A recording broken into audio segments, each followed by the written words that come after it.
Qu'est-ce que la réforme de la taxe d'apprentissage? La taxe d'apprentissage est payée par les entreprises à des organismes collecteurs-répartiteurs qui sont chargés de la redistribuer pour financer des formations professionnelles du CAP au master. La particularité de cet impôt est que l'entreprise peut choisir en partie les formations qu'elle finance. Auparavant, la taxe représentait 0,5% de la masse salariale, auquel il fallait ajouter la contribution au développement de l'apprentissage, CDA, qui représentait 0,18% de la masse salariale. Depuis 2015, la taxe d'apprentissage inclut la CDA et correspond à 0,68% de la masse salariale. Le taux d'imposition reste donc le même.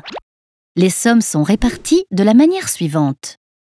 51% sont reversés aux régions afin qu'elles financent les formations en apprentissage. 26% sont reversés à des centres qui forment des apprentis, comme les CFA. On appelle cette part le quota d'apprentissage. Les entreprises qui emploient des apprentis financent obligatoirement les CFA de leurs apprentis.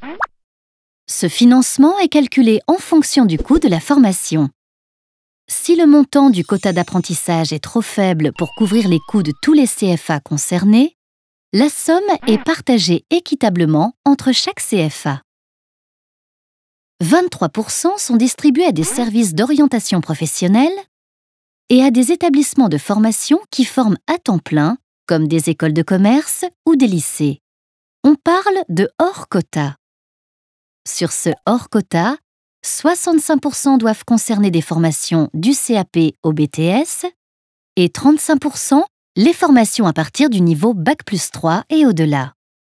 Les entreprises qui n'ont pas pu couvrir tous les coûts de leur CFA avec le quota d'apprentissage ont la possibilité de compléter leur versement par le hors quota. Les entreprises peuvent déduire de cette contribution hors quota une somme liée à l'accueil de stagiaires ainsi que le bonus d'apprentissage pour les entreprises de 250 salariés et plus qui emploient plus de 4% d'alternants. En revanche, celles qui emploient moins de 4% d'alternants doivent payer aux collecteurs-répartiteurs une contribution supplémentaire à l'apprentissage. Celle-ci sera reversée à des CFA. À partir de 2016, le nombre de collecteurs sera réduit. Au niveau régional, seules les chambres de commerce, de métiers et d'agriculture pourront collecter cette taxe et la reverser. En bref, la réforme simplifie la taxe d'apprentissage, notamment en la fusionnant avec la CDA, crée une nouvelle répartition, réduit le nombre d'organismes collecteurs et permet toujours aux entreprises de choisir les formations qu'elles financent.